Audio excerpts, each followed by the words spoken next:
Hello, everyone. Welcome to this morning's live stream. I hope I'm coming in loud and clear. This is my first live stream from Florida, and I'm excited about my move. I'll fill you in as we go a little bit today. I wanted to start with a few viewer questions that I had sent in advance. And the starter was the whole world is one loft racing right now. So the question was, which pigeons are best to select for one loft racing? Now, one loft races, usually the pigeons are have to be overfed. They just have to lay the grain to them. There's pigeons coming in all the time. There's late ones. They have to overfeed. And for the most part, they're undertrained because, you at home can train your birds whenever you like, or you can exercise them and do whatever. But with the one loft races, it's difficult. You have birds recovering. They schedule a couple of tosses a week. There might be a loft fly. So they're overtrained. I mean, they're overfed and usually a little undertrained. Now, not all of them, but some of them. My suggestion would be select medium-sized pigeons, corky, buoyant pigeons. You don't want to select pigeons that gain weight. You want to select your most buoyant, corky birds. If your pigeons tend to gain weight after they have a tough toss and a couple of days of eating, they're going to get too heavy, too fat. The bigger pigeons tend to have more problems with this. So my suggestion would be medium-sized pigeons, very corky pigeons. The other big suggestion, let them blend in. I know everybody likes this. I love red checkers and mealies, and people love grizzles and stuff. You're better off sending solid colored pigeons, blue bars, blue checkers, dark checkers, anything that blends in. Couple white flights, not so bad because there are a lot of grizzles and reds in the one loft racing. But if at all possible, let them blend in. If a bird of prey is going for a flock, it has to single out a pigeon. It doesn't just hit the flock, it singles something out. So it'll single out whether the bird has a missing flight, it's an odd color, it's struggling in flight, it's sick. That's what it singles out. So give yourself a bit of an advantage and go with solid colored, medium sized, corky pigeons. And it does seem to show the hens usually do better, and I'm not sure why. But yeah. So the next thing I had a question in advance: which system do you prefer for long distance racing? Now, if you're going to race cocks, straight widowhood is the best system for long distance racing. Traditional straight widowhood. Don't introduce the hens too much. It's better if they don't see the hens for couple weeks between races. But straight widowhood for the boys.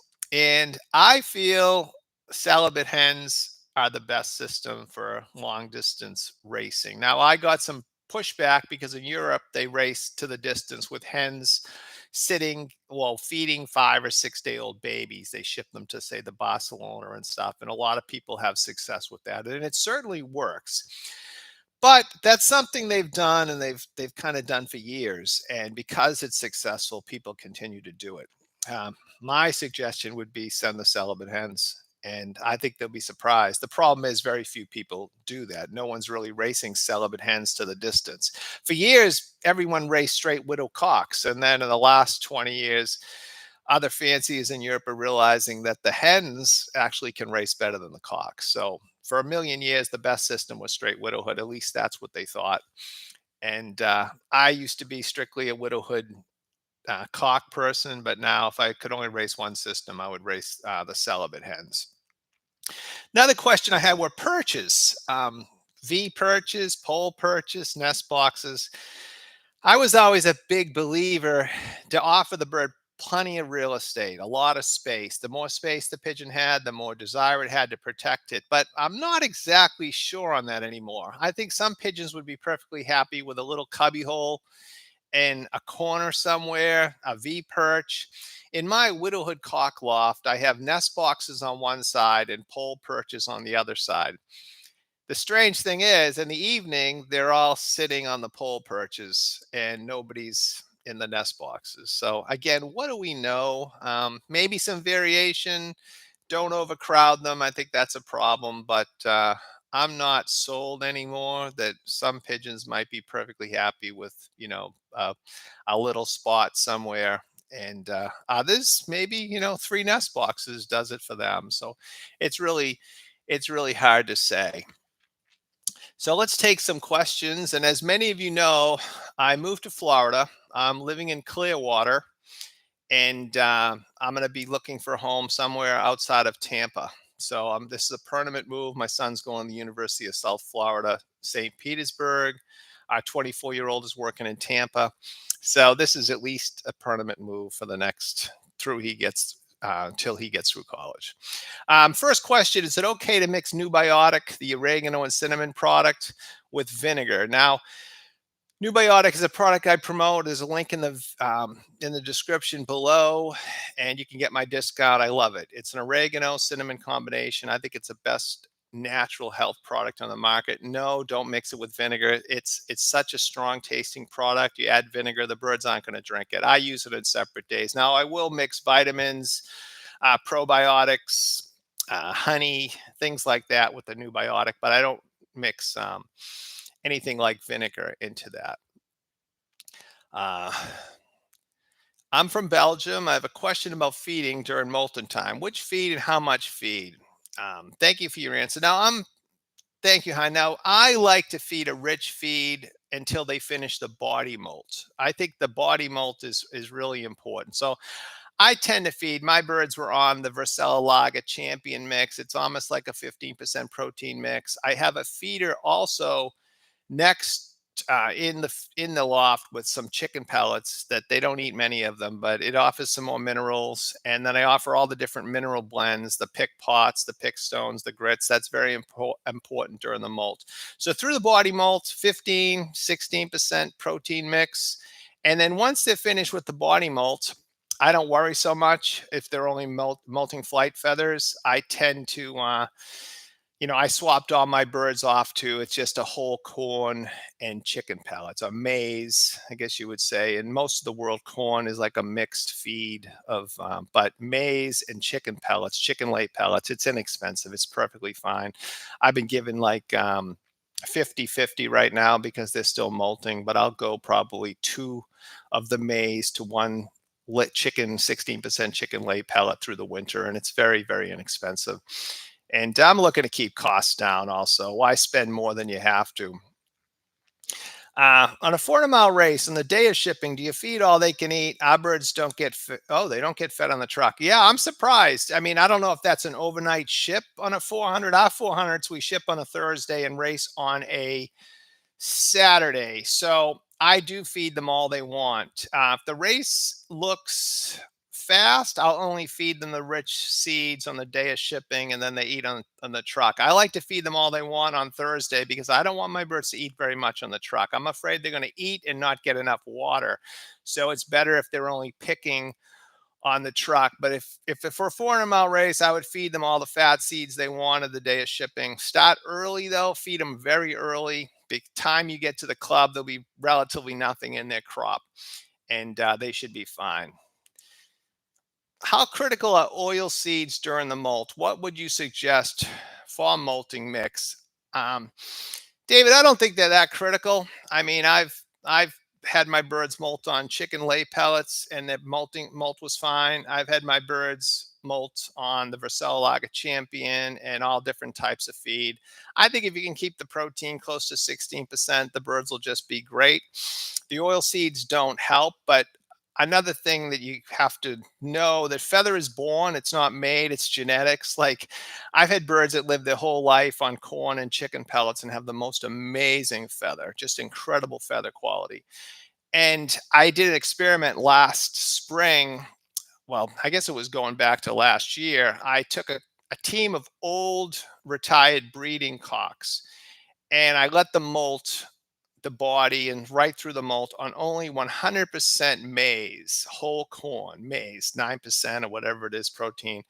And their feather was beautiful. The quality was outstanding. So it's more genetics than feed. A lot of people think you can add flaxseed or safflower or hemp and you're going to get beautiful, soft, silky feathers, but it's not the case. Feather is genetics. Feather's born. It's not made. But 16% protein is going to be great. Is there anything you can do to get a little more speed out of my young birds? I'm new and the club has a lot of great flyers. Well, Paul, if you can nail the body weight, my biggest advantage is I ship my pigeons super, super corky. They're light. They're never round. If you're sending your birds round, if that muscle is round, they're too heavy. I don't care what the distance of the race is. Don't send them round. Now you can have meat on them, you can feel it, but it should be more V-shaped, and the bird should be very, very buoyant. Now, when they're very buoyant, over time, they start pulling away from those rounder type birds. Now, if everybody's shipping a big fat pigeon to the race, a big fat pigeon is going to win the race. When you're competing against pigeons that are light and buoyant, after 4 or 5 hours, they're pulling away. I don't just show with the camera, but the birds are falling back, and the birds that are light that can keep up the pace will fly the fastest speeds, and that's really the biggest part of it. If you want to get more speeds, nail the body weight. And I did a series of feeding videos. There's a playlist that just has all my feeding videos, everything that has to do with feeding, and it's a wealth of education on how I think on feeding. And I do mostly everything with great pigeons, natural health, and feeding. Uh, Molting season, that mixture that contains oil seeds, we put oil on top. For me to overdose the fats, would this be harmful? No, I don't think you can overdose the fats. I mean, your birds might get a little fat, but don't go crazy. You don't have to worry too much about adding oil to the feed during molting season. If you got plenty of minerals, the minerals are actually more important. If you have a lot of different types of minerals and grits, birds get more deficient in minerals than they will with vitamins and stuff like that. So a good quality feed, and you won't have to worry. Don't panic over the molt. uh, I provide some valuable information, a hobby. Thanks for sharing the tips. So I'm glad I can help. I want to give back, and I was answering a lot of questions, and I decided to do this YouTube thing, and I'm having fun with it. I really love it. Now I'm going to get more serious now that I'm back in Florida. We're going to do a lot more videos, and I'm building lofts, and we'll do some videos there, and it's going to be fun. But I'm glad I can help. And if you like my videos and you like this live stream, subscribe. I guess everybody who subscribes and leaves a comment, it helps the algorithm or something. So if you could tell your friends or share them with your friends. Good morning. How do you use red cell? Um, Red cell is a horse vitamin. It's been around forever, since I was a kid. Now I use red cell once a week, mainly for the iodine. It has an iodine, but it's a mineral with some sugars, maybe for horses, a vitamin and mineral. But I use it for the iodine. I tend to give it once a week to all the birds. The race team usually gets the red cell the middle of the week, and I use 1 teaspoon to the gallon. I don't overdo anything. Don't make anything too strong. Don't like really, some people, if it says one, they give two or seven. To keep it, my water is always not too concentrated with anything. Red cell is a great product, and I told the story. There was a famous Belgian that asked me if I could send him a gallon of red cell. This was 20 years ago or more. And I was like, red cell? He's got all the best products in the world. He wants me to send him red cell. And then I shipped him a gallon from America, and he ended up winning this big race, and his bird flew into the night, and he swore me to secrecy not to tell anybody about the red cell. And I'm sure the red cell had absolutely nothing to do with it, but it is a good product. So a lot of us start out with a lot of different birds. Some bought, some gifted to us. When training, some birds get in shape faster than others. What would you recommend doing selecting ones? Which ones get tossed? Well, I treat them all the same, whether they're long distance pigeons, whether they're sprint birds. They get trained the same. They get fed the same. And just certain birds in the races perform different. You'll find that you'll clock different families in different conditions. So if you have the different groups, and just treat them all the same, but nail the feeding. Feed them correctly. I recommend, if a lot of people are training youngsters right now, 50% barley. Like, mix a good 15-16% grain with 50% barley. Feed them all they want every day until they leave a little barley. And you're not going to make a mistake. Your birds will stay relatively buoyant. The training will go smooth. They'll want to come in the next day because they only ate once the day before. Only feed them once a day. If I can give suggestions to the race team, and feed your birds once a day during the racing season or during training, because if you feed twice a day, you're going to overfeed. I go in the mornings. I haven't lived at the lofts, but I feed the birds in the mornings and I don't go back till the next day. If I went in the afternoon, they would be acting like, I never fed them. So they train us more than we train them sometimes. Getting some Roma just did a nice interview. If you haven't checked out Traveling with Roma or channel, he did my first interview in Florida. Great job. He's a professional. He does very, very nice interviews and very great videos, entertaining. There's a lot of pictures of my family. And if check out his channel, I'll try to remember to put a link in the bottom of this video and you can check it out. Oh yeah, and I just see the interview I did with Roma was epic. Thank you, Guardian Angel. I know you've been a great supporter. A few of my birds have loose droppings. If I don't use vinegar every few days, is this a sign of a underlying condition? Well, if the birds look great, I don't worry about it. Everybody gets a little bit crazy over a couple of issues. Like if one youngster gets canker, treat the bird for canker individually, leave it in with the rest of them. They're not going to build immunity unless they have exposure to things. So the healthy ones will build immunity if, from the sick ones. I wouldn't flock treat, do anything like that. Make sure I would start if they are loose droppings, worm them.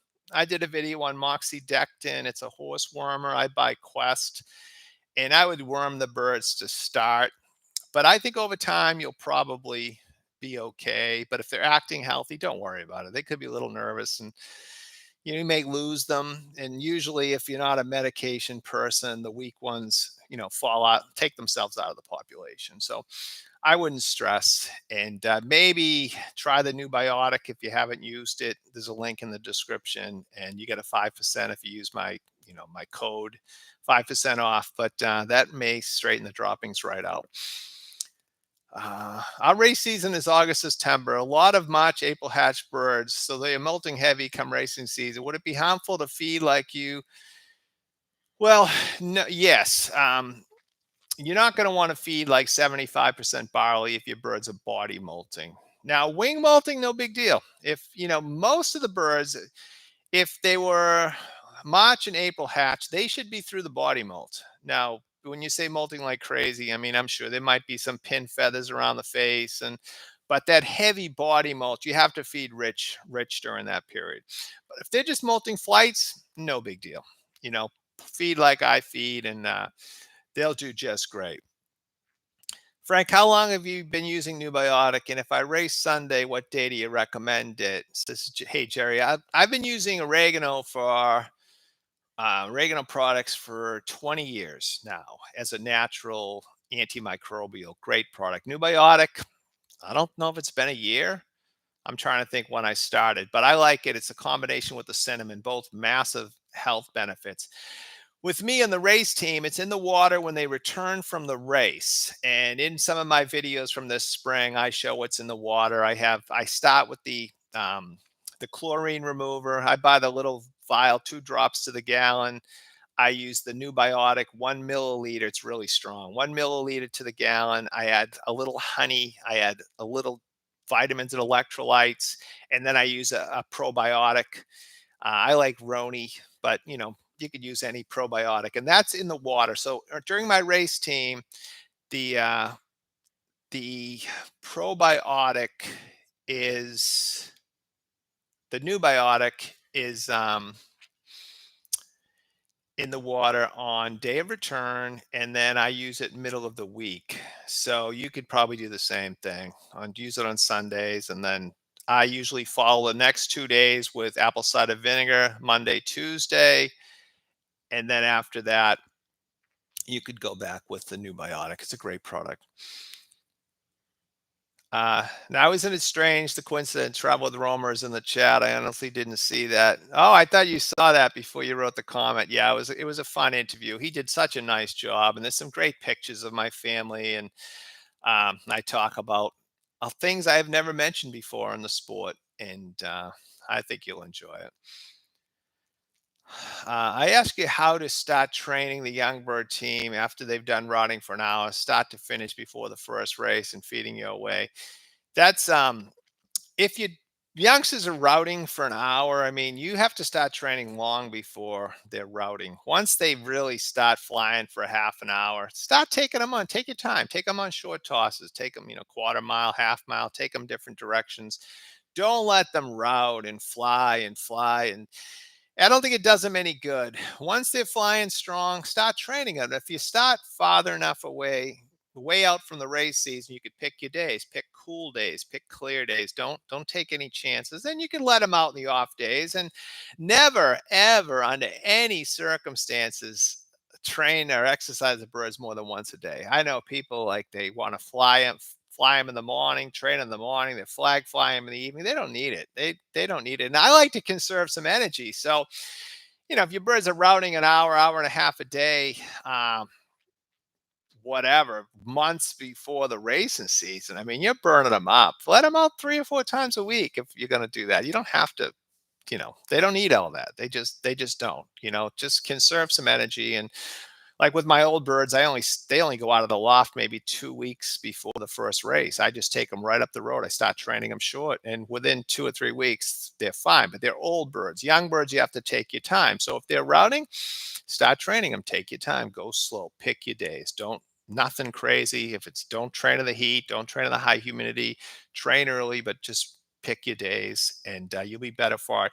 The best thing you can do, if you start early, your birds are routing early, they're broken, train them in the spring when it's cool, then lock them down for say a month, just let them grow, let them molt, maybe train them out to 30 miles, and then start them up again, maybe 5 weeks before the racing season. Let them out to fly for a week, and then start them training, and you'll have a lot better success doing that like that.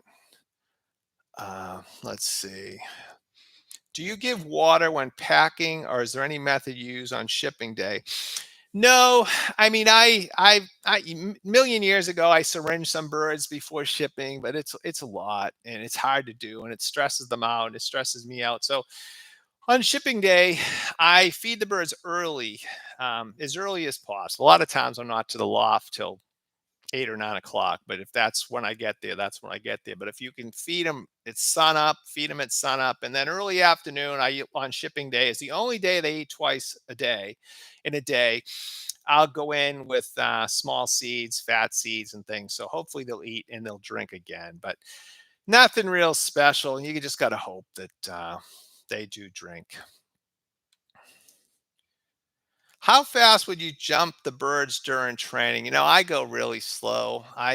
For some reason, in this location that I've been racing at for the I had a stint in Oregon for like a few years, but the birds out of Hanson, Massachusetts, until they get out to 30 miles, I have all kinds of problems. I mean, I can't get them to come home from the shorter tosses. They have issues short, and some locations are just more difficult than others. Other people could have them routing and take them on a long toss and not have a problem, but this location is really hard. And the young fancier I'm partnered with and working with in the auction business, he's got one of those locations. Until he gets his birds out 30, 40 miles, he has all kinds of issues, all short. And those birds are routing and flying, and go slow.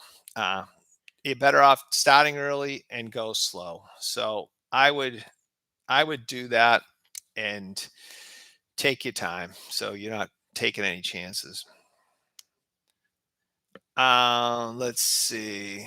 What what's the name of the minerals and we can find? I did a mineral video early on in my YouTube career. It shows all the minerals. My favorite, if you can buy the Vercellaga grit and redstone, is my favorite grit mix. It's a Belgian grit and redstone. It has round stones, it has little seashells and redstone, which the birds love. Now, in nature, the birds, if they were going to pick a grit, they would pick a round, smooth stone. They wouldn't pick ground granite. The ground granite stuff, the commercial grits with the sharp edges, I mean, I think it causes so much irritation in the bird's gut.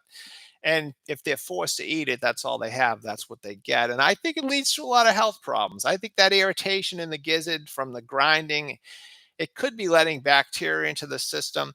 If you can get a good Belgian grit and pickstone And if you can get absolutely nothing else, the natural product, Vitamineral, it's a pink mineral. It's my favorite. If you can just, you're going to afford two things: grit and redstone. I use Vercel Lager. All the Belgian grit companies make a real good grit and redstone mix. And natural Vitamineral. It's a pink mineral. Comes in a bucket. It's inexpensive. If you just give that to the breeders along with a good feed mix and maybe chicken pellets, a supplement of chicken pellets, they only eat maybe 5%. They'll be awesome. Now I go overboard. I have the pick pots, and usually I buy everything. I have the stuff delivered, so a lot of the stuff I use is Vercel Lager.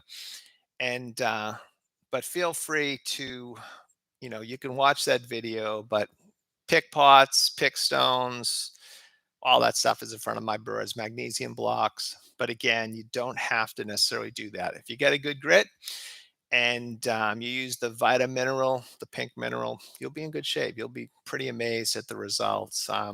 Again, if you're like it, like and subscribe and tell your friends. I know it helps the algorithm. If you don't like my videos, no worries.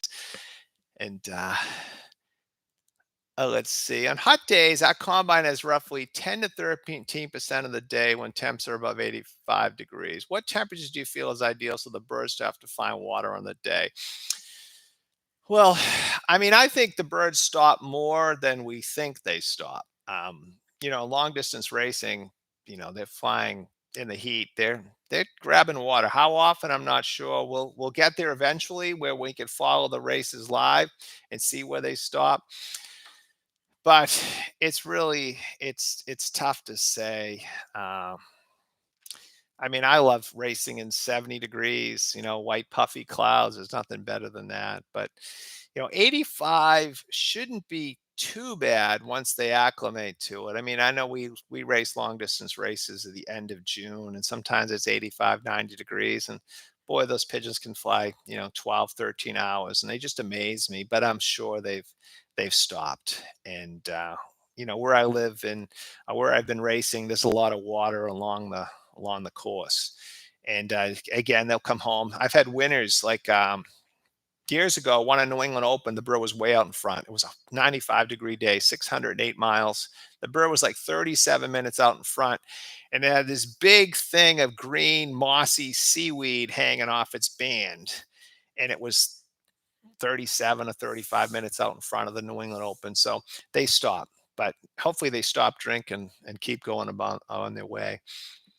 Uh, Bruce, I'm a big fan of your videos and methods. I'm planning on flying late bred youngsters without racing in the season of their birth. Any input how to protect prep them for the yearling season? If I could say anything, they need experience. I mean, I've trained youngsters out, and as yearlings, they're useless. You need to mix them. You got to mix the babies. You got to get them to break, get them with other pigeons.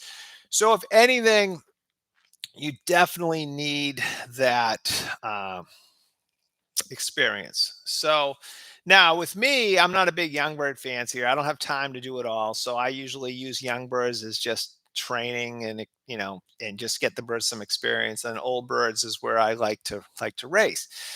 But my youngsters that don't have a lot of experience never do anything as yearlings. They're totally unsuccessful. Then as 2-year-olds, they tear it up because they got experience during the yearling season. So if I could advise you, if you're not going to race, try to get them on a training truck, try to mix with other fanciers, and not somebody in your neighborhood. Try to mix with somebody that's 10, 15 miles away, so the birds get some experience breaking. And that's the biggest advice, and then they'll be just fine. But they do need that experience. They're not going to be successful, at least as yearlings. They'll be successful after they go through the yearling season as 2-year-olds. Uh, do you place more value on birds that perform local or one loft race, or consider them equal? I'm not exactly sure of the question, but my birds that perform in the one loft races are the same birds that I race. I'm one of the few fanciers that has success in one loft races, and also, has success racing my own birds. And all the birds in one loft races, they were all successful somewhere. in federations or national races or combines, or before they ended up in the one loft races, and then they can make their mark in one loft races. So it's tough to say. I don't necessarily buy pigeons that say one loft race pigeons, but majority of these pigeons that are winning the one loft races, they're also winning national races, federation races, and that it's the same birds. People get kind of caught up on thinking they're one loft race birds. And certain families or certain bloodlines do better in certain conditions in certain one loft races. You see that all the time. And a lot of times, if say you bought a pigeon in the Victoria Falls auction that was, decent, and then you send its babies back there, many more often than not, they can be successful. Your chances are better with that kind of stuff. And I'm sorry, I didn't shut my phone off here. My brother has the duck call. Uh, let's see.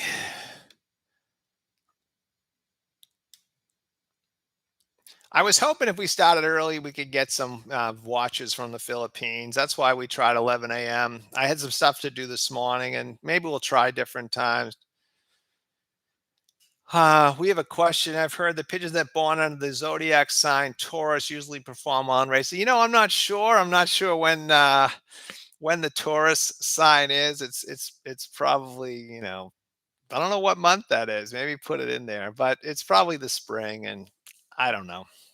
I don't mate by the moon. I know some of the old timers mate by a certain moon cycle and all kinds of things like that, but I don't really worry about all that.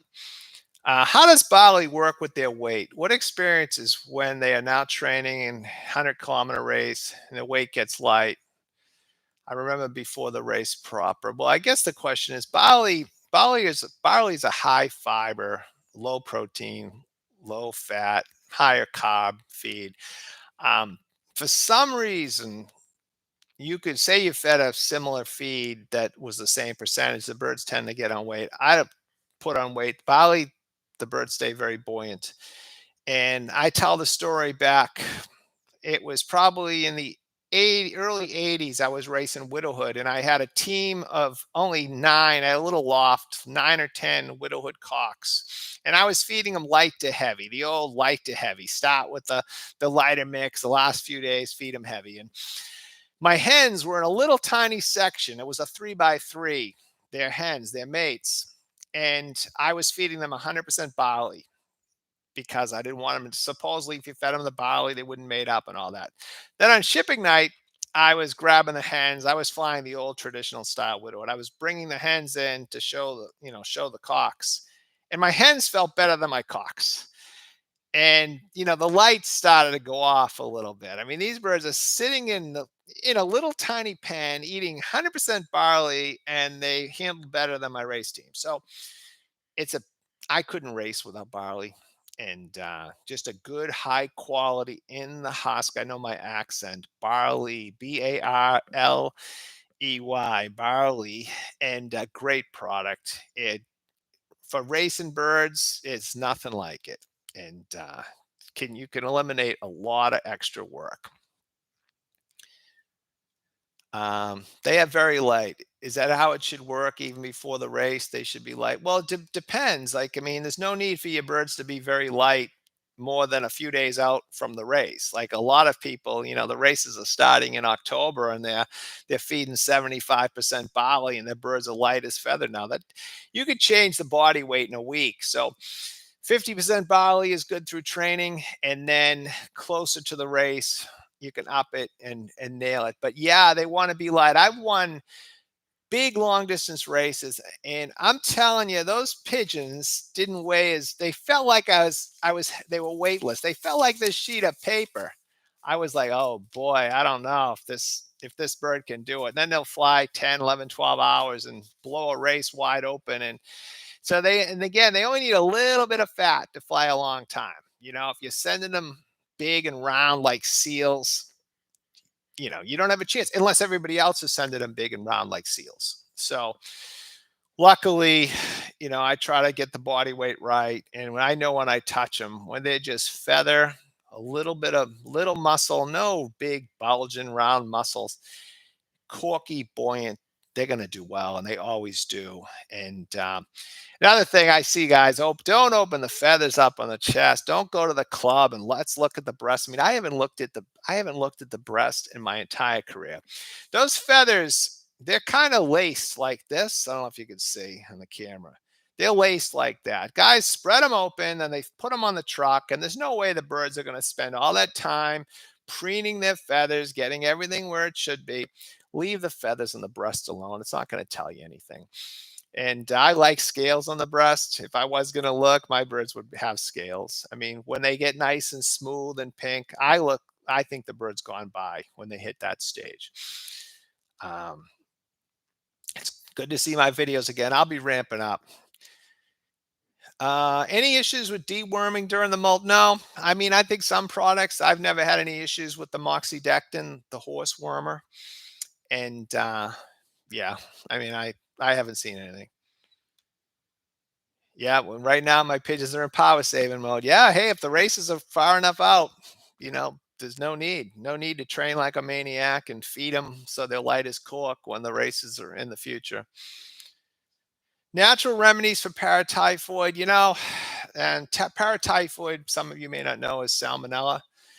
Natural remedies, I would vaccinate. We have a good vaccine, KM1. It's a salmonella vaccine here in the US, and you can get a good vaccine probably in different places, but I would use that. I like the oregano product. I think it's beneficial. I think natural immunity over time, your birds get stronger and stronger and fight it. I don't think I really have any salmonella issues. I mean, occasionally you'll get a bird with a lump in the wing, you'll get a sick pigeon, and everybody's going to get that, but it's not ever been rampant in the loft, and I haven't treated with antibiotics, flock treated in years since 2013, and I think the birds just keep getting stronger. So if you're having issues with paratyphoid or salmonella, vaccinate, maybe a few times. You may have to treat them before you vaccinate them. A lot of vets recommend a strong treatment of antibiotic and then vaccinate them several times. And then maybe if you go to natural health and then just keep vaccinating them, keeping them on oregano product like a Newbiotic, you can move in the right direction. Have you trained young birds and not raced them? Would they be any as good as yielding? Yeah, we touched on that a little earlier. No, they need experience. They might be. I mean, but for the most part, the yearling season will be when they'll get their experience, and then as 2-year-olds, they'll excel. Usually, birds that haven't had a lot of mixing and haven't raced as young birds, they're not going to shine as yearlings. But no big deal. If you have the time, just take your time, get them some experience, and race them as 2-year-olds. Now, there's always exceptions. There's exceptions you find into every rule, but for the most part, what I've found over a million years of doing this, they need the experience. Let's see. Is cider vinegar good on the food as in the water? I've never put it on the food. I think it's just so liquidy. I think it's better in the water. Uh, I guess you could mix it on the feed. I wouldn't know the dose to do it, but I like it in the water. But again, I like to keep things simple. If I can just add it to the water, it's easier for me than mixing things in the feed. I got away from mixing. There are some great products you can put in the feed, but again, it's time consuming.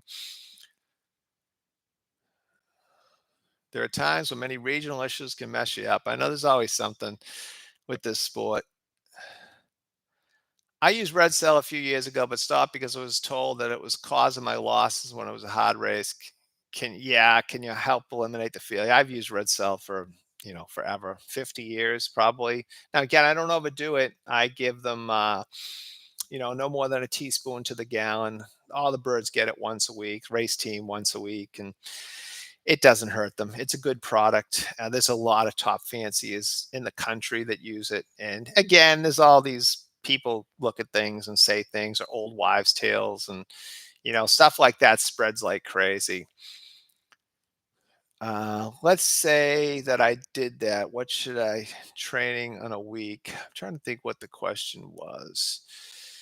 I mean, for me, once the races start, I feed them correctly, and then they race on Saturday. Then they train about 35 miles on Tuesday and 50 miles on Thursday. If there's a training truck, they can go, say, 60, 65 miles on Tuesday and then 50 miles on Thursday. It doesn't hurt them, but they're only out, 3 times a week. If they don't race, it's nice if they could have a good long toss on the day of shipping. But I don't if fed right, they don't need a lot of work once the racing season starts. What was your proudest moment as a result in terms of birdage, big birdage, 10,000 birds or something else? I mean, I've never raced against that many birds. When I was racing at my best through the late 80s, I shouldn't say at my best. I was racing against my biggest competition because we still had like New England Open races with 4,000 birds and um, which was nice. I mean, yeah, 5,000 birds, pretty exciting. Like winning a New England Open. I remember, and I think back now. I wish I could have that today. I won a New England Open 400-mile race. The brewer was way out in front, and there was only like almost 3,800 birds, and I was like disappointed. I saw why couldn't there been 4,000 birds? And now in my area, if you can get 800 or 900 birds, it's a big result. So it's sad how much the numbers have dropped. But hey, you can only race your schedule. You can only race what you have to compete against. But luckily, in the area where I just moved from, there's some good fanciers. My club, I've said in my club alone, there's 5 or 6 fanciers that would dominate anywhere in the world. These guys are good because I know I compete against them, and they are really good. They would win if you put them in Belgium, in Spring Hill, anywhere in the world. These guys would win. So you may not have the numbers sometimes, but if you have competition, nobody can dominate. Like if nobody can dominate if you have competition. You'll have your seasons, you'll have your runs, you'll have your weeks, but you can't dominate an area year after year after year if you have competition because it just doesn't work that way. What feed you come back from race? Quick recovery. Now, when pigeons come back from a race, the most important meal after a big workout is the first meal. Have everything in front of them. I put the Versalalaga Champion mix. I put the energy mix, which is high fat seeds. I put it's a traditional sneaky mix, which is all little seeds. You want them to come home and let them eat whatever they want, and then all the different types of minerals. That's the most important meal. And my birds after the race eat that for one day. For short distance races, they'll eat that for one day. If they come home from a long distance race, they'll eat that the day of return and the next day because usually they don't eat a lot after a long distance race. They're tired. They'll eat more the second day. But you want them to recover, and you want them to recover fast. And I know when I was a kid, they would put like uh, barley or a little bit of rice, canary seeds when the birds come home from the race. And after a big workout, or even yourself, if you had just had a massive workout, you need a good meal, a good protein, carbs, fats. You need a good meal for recovery. You can't have a big workout and come home and eat a salad and expect to recover. So just think about that. And a lot of these things get passed on from generation to generation, and people are still doing what their grandfathers did, and that kind of cracks me up. I would like to know, how do you have good ventilation of loft here in Florida throughout the year? Well, my lofts, the ones we're setting up in Florida, it's just going to be expanded metal floors, open front, roof, sides, pretty wide open in Florida. In Massachusetts, I try to, the lofts are a little more closed up to keep the weather out. But my birds year round can go into the weather. I like to have flight pens. They go out into the rain, the storms, the snow, and it doesn't matter. They can go out into the weather. And a lot of people are so worried about that. And if the wind is blowing through the breeding loft, as long as you keep the weather out, you don't want rain and stuff pouring in, but don't worry about drafts. I did a video on drafts, and that's a misconception, the whole draft thing. Now, with a racing loft, you want to try to keep the climate relatively stable. So if you have the wind blowing through, it's hard. Maybe have the air from above, or have the air moving in such a way that you can have a more uniform temperature and stuff. But for the rest of the time, it doesn't matter. Get as much air in there as possible. And I'll see about Florida. This will be my first season coming up breeding in Florida. I don't plan to race right away, and the birds won't be on my property, but I'll get the bug. I'll want to race in the near future. But right now, we'll get settled and try to enjoy ourselves a little bit and do some fishing and other things. Thank you, Anthony. He loves what I'm doing for the sport. I'm having fun with it. I appreciate it. I've been blessed in the sport, and if I can help others, that makes me happy. And these videos are nice, and I think I hopefully I have 30 or so years left in the sport, but the videos will be around long after me, which is good. If you have an unknown line of birds, how would you know the bird has reached its peak in terms of flying distance? You just have to test them. I've had sisters and brothers. One flew only well in short races, and one flew in long races, and they're all individuals too. You just have to test them. You can't really say this is distance, this is short distance, this is sprint, this is. You just got to race them. And I race the same pigeons. My birds that are scoring at 100 miles are winning at 500 miles and 600 miles for the most part. I mean, good pigeons can fly to the front if you put them in a good position to win with good body weight and all that. Have you tried Winsmore vitamin, and what are your thoughts if you did? I used it years ago. I mean, it's been around since I was a kid. So I probably maybe in the early 80s I used it, but I haven't used it. I don't know. I mean, it's probably a good product, but there's a lot of really good products. And if you're going to use vitamins and electrolytes, don't spend any money. Go to Tractor Supply. They buy a chicken vitamin electrolyte. Now, be careful. It's highly concentrated. When you buy a bag of chicken vitamin electrolytes, that bag is made for to make like 250 gallons or more. So this bag, like that's this big, will make 250 gallons. So if you break it down, it's like an eighth or a 16th of a teaspoon to the gallon. So everybody, teaspoon of the gallon. You ask the old timers, everything is a teaspoon of the gallon. Be careful, but just buy the $4 bag of vitamin electrolytes and save yourself a lot of money because it's just as good. It's 11 p.m. Night over in the Philippines. That's what I was hoping. I was hoping that you guys could stay up and watch. What's the best thing to do to allow your birds to recover from a race? Well, with me, we talked about all the rich seeds. Leave everything in front of them. Let them eat whatever they want. All the best feed you have, all the mixes. Throw the fat seeds. Throw everything. And then in my water, I discussed earlier, have a little bit of honey. Have a little bit of probiotic. Have the Newbiotic, the oregano product. Have that in the water also.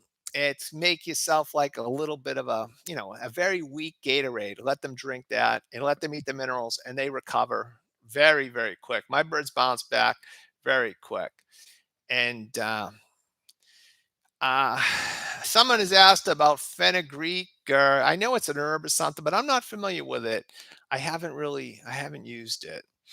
And will I race in Florida? Not immediately. My wife's hoping I don't race, but I know I get the bug. I may race. I may race in the near future. I know it's hard. I've been racing my whole life. I love to race. That's it's exciting. I love to see the birds come home. Just like you know, it doesn't matter. It's as exciting now as it was when I was 11 years old. When that first bird comes, your heart skips a beat. You think you got a good one, and it's just I love it. And yeah, I'll race. Let's see. Oh, the zodiac sign Taurus is in May. Yeah, you know what? You're going to breed most of your best pigeons when the weather warms up. I know everybody starts breeding in November, and a lot of the U.S. you're breeding through the winter. You're going to get your nicest babies April, May. So a lot of the stars born in May, but it's only because it's perfect weather for breeding. Uh, Wade Amond in from Victoria Falls. If you want to race an awesome one-off race, they do everything right. It's a tough race, and enter the Victoria Falls in Zimbabwe. I'll be going over this year. I already sent some birds. They're going to be collecting birds through this fall, if it's fall for you. Over the next, today is August 25th, so they're going to be shipping birds over into probably November. But my barley mix is more or less a depurative mix, what they would call in Belgium a depure, which is a predominantly barley mix with some small seeds. And it's a lower fat, lower protein mix. And the birds stay nice and buoyant. And it's a terrific mix. I mean, I couldn't race without it. And I think if the Oneoff Races, you know, I'm not the world renowned expert, but I think if Oneoff Races in general went to a lighter mix, they would lose a lot less pigeons. Their birds would stay much more buoyant. Even if you fed them all they wanted of a depurative mix every day, load them up till they would lose a lot less pigeons. And I think it would be beneficial. What are your thoughts of racing during molting? Oh, you know what? The wing molt, there's not much you can do. Body molt, they have no chance. So let them make sure they're clean. I recommend a new fancy is when you look at the pigeon, you don't want to see missing feathers. You don't want to open the wing and see, the sixth flight is just this big, the seventh flight is missing, and then the eighth flight. You don't want to see holes. If you open the wing, you want to see pretty much fullness and you want the body to look clean. You want it, that's when they're going to race the best. But again, you're racing during the molt. Most of the youngsters are racing during the molt, but just try to ship the birds that look the cleanest. Um, what would you recommend? Where would you recommend a new fly to pick up good pigeons? Excuse me, I say it a lot. I think you should start in your area. Go to some of the good fanciers and try to buy maybe late hatches off their race team or late hatches in general if you're going to start with some breeders. The late hatches, I've always bought late hatches in my career. You may have to wait a little longer to breed from them, but you can get the best pigeons at the best prices because the fully molted out ones, they're shining. The fanciers usually can sell them for more money.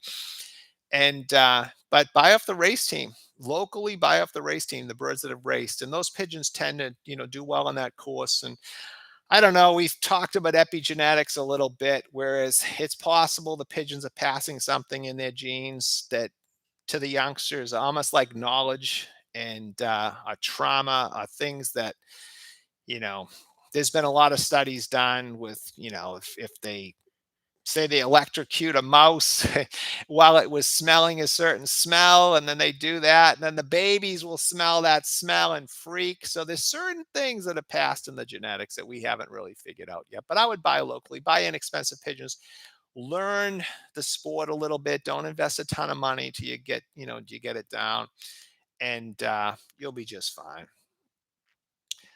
Let's see.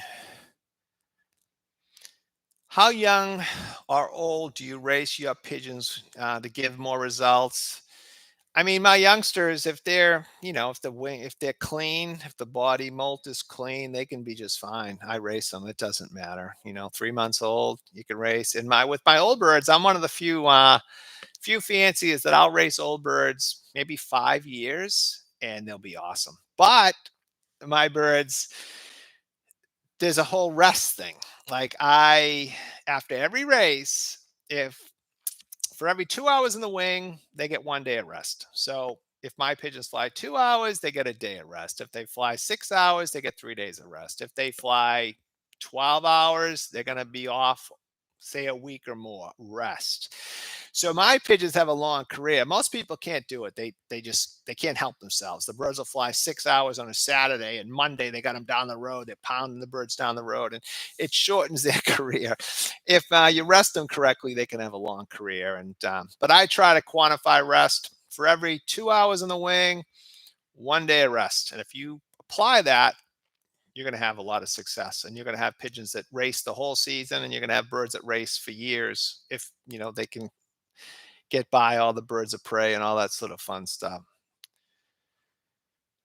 Let's see. Is there a danger of too much barley, or is there room for error? Well, yes and no. I mean, say for example, you're going to get a week of rain. There's a hurricane moving through the middle of the race season, and nobody can train, nobody can exercise, nobody can do anything. Feed your birds 100% barley. Let your competitors feed the Vercel Lager. Let them feed the rich mixes. Their birds are going to be blown out and heavy and have no chance. If you feed 100% barley, say for a week when the birds are shut down, you'll go into the race, they'll be light as cork, buoyant, supple, and you'll be able to give yourself an advantage. So that's something to consider. But no, not really. I mean, you don't want to be feeding 100% barley and shipping them to 500-mile races. They definitely need some rich seeds for a day or two before that. But for the most part, there's no downside with the barley. Do you have breeders that are larger in size? Do you believe in smaller birds breed and pair? Yeah, I try to tend to medium size. I'd rather medium sized pigeons, but they keep growing. Like birds that were medium sized when I retired them off the race team. It's kind of funny when they're on the race team. A bird that's raced and flown will be maybe two sizes smaller than a bird that's never raced and flown in its life. So you have to take that into account. Some of my breeders, they got bigger, but they weren't bigger as younger type birds. So even some big pigeons only breed medium sized type birds. So tend to, the sport's a lot easier if you breed from, medium sized pigeons because they're easier to condition. They stay in shape better. Uh, Do I let young birds eat as much as possible when they return from the race? Yeah, every race, every distance. When my birds return from the race, because they're on strict feeding the rest of the week, they eat. They eat whatever they want. They can really pig out. They get all the minerals and they recover really fast. So after the race, let them eat. How do you get them fit for racing before the season starts? That's a tough one. I mean, I usually, you just train them and feed them correctly. Get them out, 50 miles and 60 miles and get them out 4 or 5 times a week. And then once the races start, you can cut back. But a few weeks before the races, you can ramp it up. You can ramp up the training and to get their body weight right. And during the training, the last few weeks, before the races or during your whole training period, feed them 50% barley, 50% grain once a day until they start leaving barley. Your birds will be perfect. You won't have any trouble going into the season. Um, Carnitine, my thoughts on carnitine. I used it years ago. You know, Back in the 90s, I was really into the natural bodybuilding and stuff with myself. And I gave my pigeons creatine. I gave them carnitine. I gave them HMB. I gave them all the good natural bodybuilding supplements on the market. I didn't notice anything. And I really don't know. I don't think it matters that much. If you don't have barley, what can I use? No, a lot of places don't get a good quality barley. Paddy rice is a good substitute. Paddy rice. Paddy rice is a good substitute for the barley. It's funny. A few years ago, 5 or 6 years ago, the Belgians started going crazy over paddy rice. They kind of, were feeding a lot of paddy rice for racing, but it was very similar to the barley, and it had a similar effect. And I am in Florida. I'm in Clearwater right now, and we're looking to buy a house. And it hasn't been as easy as we thought, but hopefully, we'll find something that I love, and mainly if my wife loves. If Robin's happy, everybody's happy. I joke about that, but she's awesome. And let's see.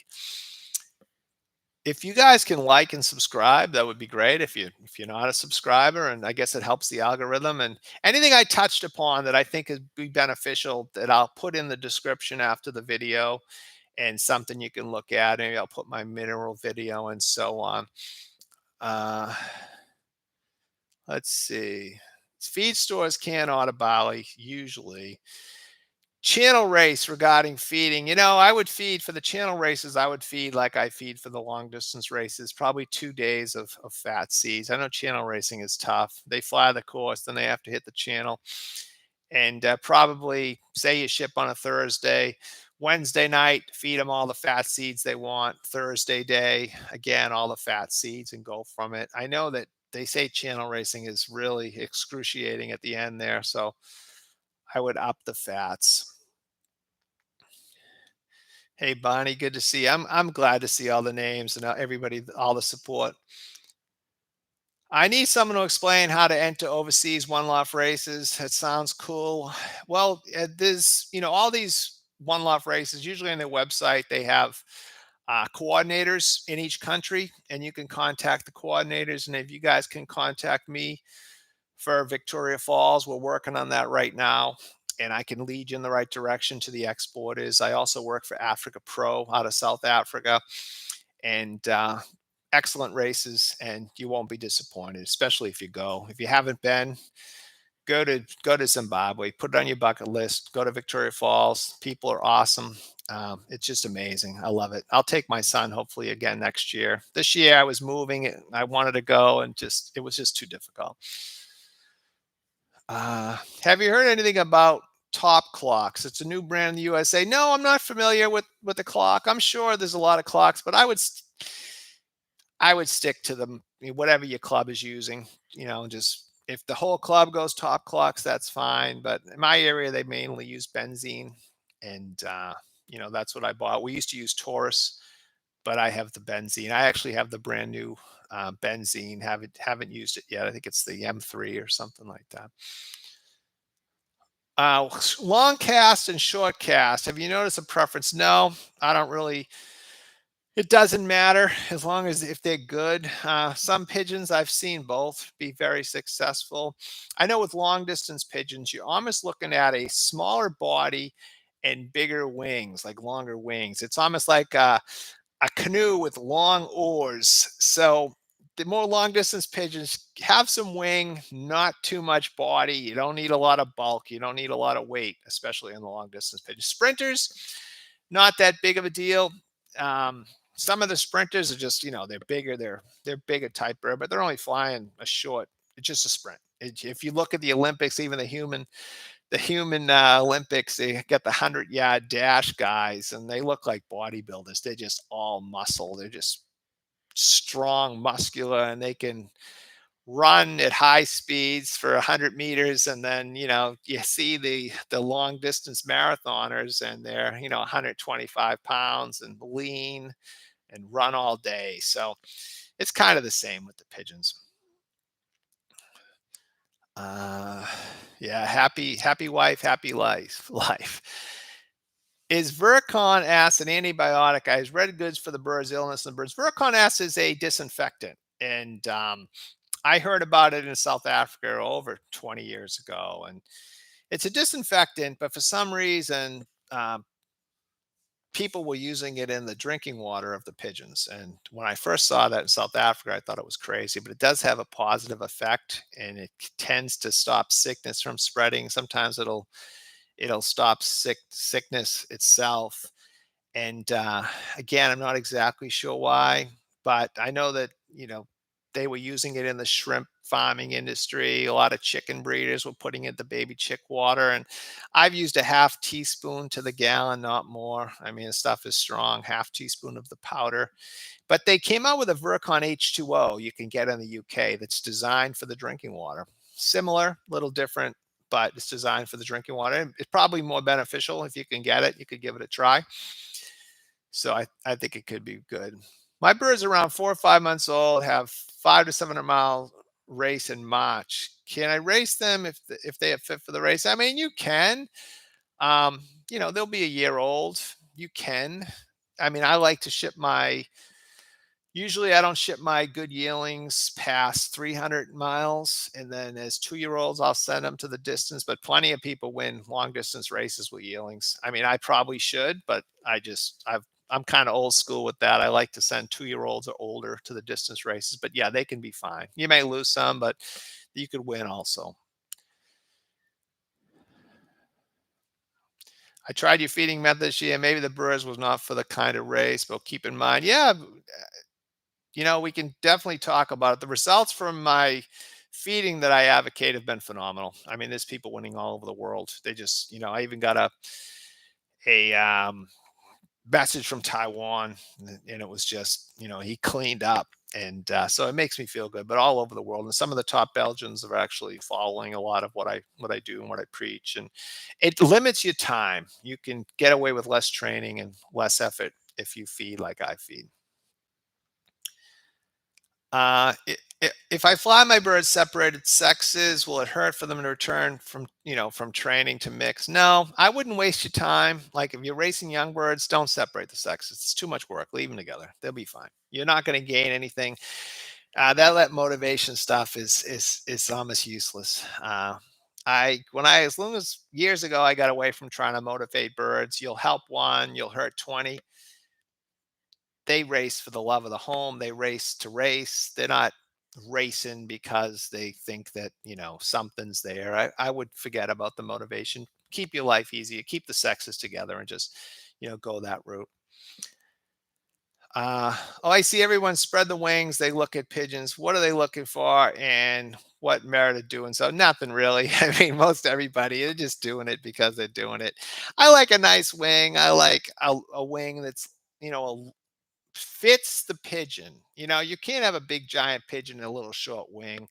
It's just proportion to the bird. But as for, the flights and the separation and the length, I mean, I like a 10 flight. That's the longest flight. Very few pigeons ever had that. And all my successful birds, they don't have that. So yeah, I think it's just part of just appreciating the bird. But no, there's you're not going to look at the wing and say, "Oh boy, this is a champion" or something like that.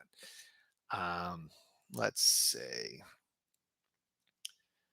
Uh, do I plan on flying to Florida? Yeah, I'll fly in the future. I think. My wife probably wouldn't want to hear that, but yeah, it'll be hard for me to stay away. Any thoughts on Cetacol? I used it years ago. I think it's vitamin B15. Not really.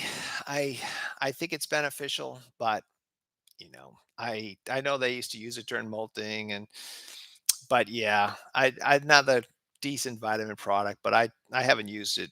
Cetical. I used to buy it, and yeah, I used to bring it home from Belgium back maybe, I don't know, early 90s probably.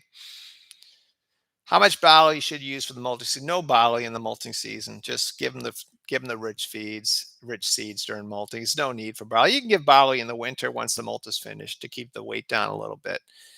And can you show the chicken vitamins you use for racing? Yeah, I did in my earlier videos this season back in April. I did some videos and I actually show the container, and it's just like a chicken vitamin and an electrolyte. And I bought it at Tractor Supply. Sorry, meant my yearlings and old. But yeah, I mean, you can race the birds any distance if they year old. But if you have old birds, even better. Congratulations on your places at Victoria Falls. Well, it was a fun season. It was really a fun season. My birds did awesome from beginning to end. I scored over and over and over. But again, I'm not gonna. And one of my pet peeves in the sport is when someone will have a first bird home from a training toss and they're putting the parents on Facebook and pedigrees, and the final race is the final race. I mean, it's all about the final race. Everything else is practice, and I'm not going to be doing backflips until the final. And my birds, from beginning to end, were amazing. And I was sitting at first and fourth grand average in Victoria Falls going into the final race, and they had an amazing season. I didn't talk about it, because again, it was all about the final, and the final was really tough, and my birds didn't score, and so it was big disappointment after a very exciting season. But hey, we'll try again next year. That's pigeon racing. Hey, Jeffrey from Puerto Rico. What do I think about 2 day shipping? I mean, I deal with long distance racing. My big concern is make sure that they're getting water. I'm not that concerned about the feed. I mean, I feed heavy usually the day of shipping for 2 day ships because I don't want them to eat heavy on the truck. I want them to just pick on the truck in case they don't get water. You don't want them filling up with feed. And, but, it's just part of the sport. It's what we have to deal with.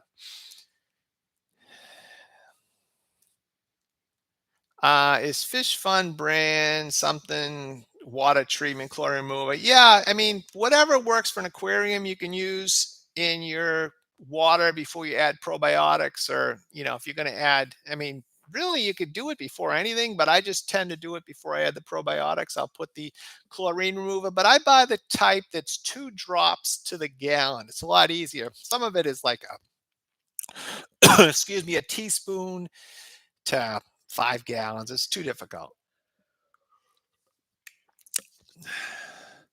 What causes bumblefoot and how to cure it? I don't really think you can cure it, Rod. I've seen it, and I'm not really sure. And that's a good question. I gotta look into that one of these days, but I have seen it where the bird's foot gets like kind of like this here, whether it's an arthritic thing or tendon thing or neurological thing. Could be could be something, even a disease or something that settles there and just causes that kind of like maybe a lump in the wing, and it's hard to say.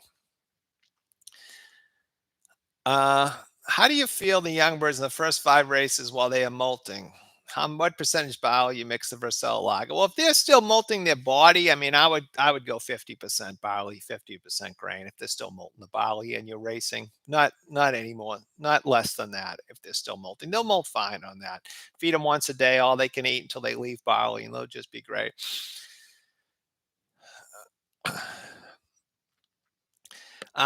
Great fan of you. My young birds are flying continuously like 2 hours and not coming down. When it lands, it goes to the coop and into the next minute. It's normal. I mean, it's normal, but you don't need them flying 2 hours every day. Start letting them out less, or I would start training them. Pick your days, train them, go slow, go different directions. I did a video educating youngsters. I think it's very beneficial and how you educate them to get the best out of them. Again, you're the coach. You can have the best athletes in the world if they don't know how to play the game. There's only so much they can do. They can't play the game. So show them how to play the game. Coach them, train them, educate them, mix them. My educating young bird video is helpful with that. And again, if you don't put them in a position to win, then if you can have the best athletes in the world, but if they're big and fat, they're not going to compete. So there's a few things. You got to be the coach. You got to control these things. Uh, have you used benzene blue something 01 before? I'm not sure. I mean, I had the um, an older benzene. I think it was the M1, and now I have the M3, I think. How to increase young birds to fly? My birds fly, loft fly about 10 to 15 minutes. They were separated now, males and females separate sections. Shall I use cod liver oil to increase fly? No, I would think, I'm not sure what you're feeding, but if you go 50% barley mix, the birds will get much more buoyant and want to fly. When I need my birds to fly, that's when I switch into the barley mix, the 50% barley. So go with that, and that'll make a big difference on the birds. So mix in the barley. If you can't get barley, use the patty rice, and within a week, 10 days, they'll be flying like crazy. What do I think about black tongue and pigeons? Some of it is genetics. I've seen some birds. I don't know. I don't pay much attention to it. If the rest of the mouth is pink and the windpipe is still, you don't want it lunging forward. I mean, once a bird settles in your hand, the windpipe should be still and just like a little slit. Not doing this, gaping, lunging forward. That's not good, but I don't know. I really don't know about the black tongue thing. I haven't messed. I don't worry about it. I don't even think anything of it. I handle the Midwest. How many races would you recommend putting in them before the final race? Well, if you're handling the convention, they need experience, but you have to, when you're handling for a big race, you have to limit the amount of pounding they have too early in the year and the amount of races too early, so they're ready for the final race. I mean, 3 races would probably be good with enough rest, and don't push them too hard too early. Like, it's August and usually the races are October and stuff. So train them, educate them, don't be afraid to rest them. One thing I do with all my birds, usually in the middle of the season, I'll give them a week of total rest, and just it rejuvenates them. And if you can't give them all a week of total rest because you're racing, so maybe the blue bars or all the checks get a week this week, and all the blues get a week that week. You just let them, just keep them in, let them rest, let them recover, and they're so much better for it. Uh, have I ever used oats and wheat with the barley for weight loss? No, I haven't messed with oats and wheat. There's wheat in a lot of the depurative mixes. You can buy like a depurative mix, which is a barley, wheat, and some other small seeds, but not so much in the oats. I don't know. I tried oats years ago. My father bought oats when I was a kid, and the birds, they were huge, and the birds didn't eat them. They will eat it, but they didn't eat it very well. If your first round is in January and the big important money race in October, when should you cut and pull the flights? You have to do it early enough. Usually when they drop the first flight, you can cut the tip of the ninth flight, and then 10 days later pull the ninth flight, and then when it's maybe grown in three-quarters of the way, well, when you pull the ninth flight, you cut the 10th flight. When it's grown in three-quarters of the way, you can pull the 10th flight. Be careful that when you're pulling flights, you can't put pressure down on the quill.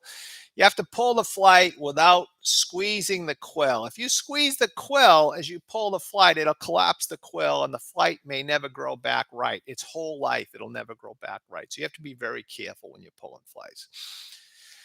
Uh, my auction season, as many of you know, I own Best Pigeons, bestpigeons.com, the auction site. We're going to roll out September 8th, and we have got a killer auction season coming up. So it's going to be pretty exciting. But Sunday, September 8th, we're going to go live, and it's going to be fun.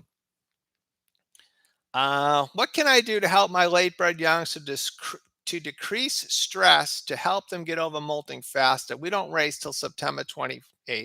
Not much. I mean, they just got to go through the process. They'll be fine. Don't push them very hard. If you're racing the end of September, you can baby them with short tosses, but let them get through the molt before you really ramp it up. If you're trying to train pigeons in a heavy body molt, they really don't have a chance. You're just putting them in a bad spot. Does young bird droppings always dry? I see some of my birds droppings wet and some seem to be normal when I feed more. I mean, look in the mornings. I mean, birds are jumping around after they have a big drink when the weather's hot, or if they come back from a toss, the water goes right through them. Check the droppings in the morning. Make sure that they look good. They're firm. Most of them should look good and firm.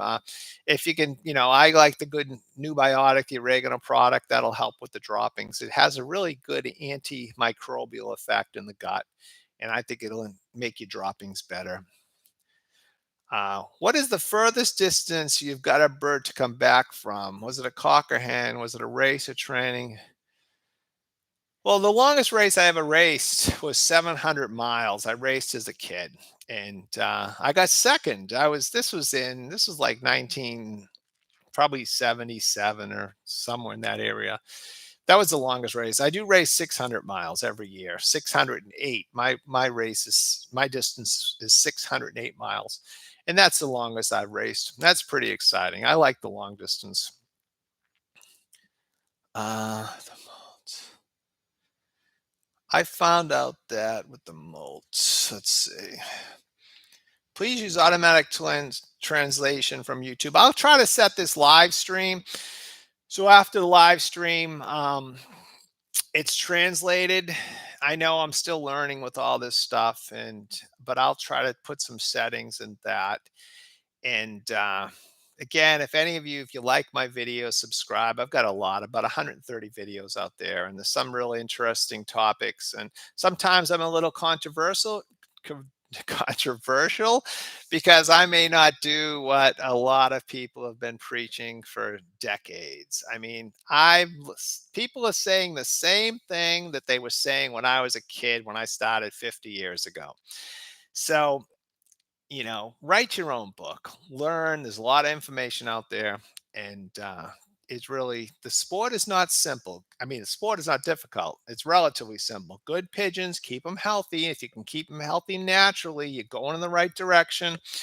Get the body weight right, train them adequately, and you're going to perform. You're not going to win them all. Nobody's going to win them all. But if you're competitive, you're near the top regularly, you're going to win your share, and try to enjoy it. And that's the way to go. I want to fly only males on widowhood system.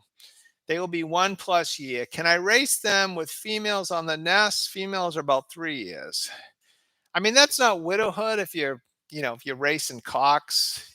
I guess you mean you're gonna maybe just race the cocks and they're mated. It's sort of a natural system. I would separate out the sexes, and I find the hens fly better. If you try to decide which sex to race the hens. Just remove the cocks, maybe raise around the babies before the season, and then pull out the cocks, race the hens to the perch, feed them like I feed them, and they're gonna beat the cocks more often than not.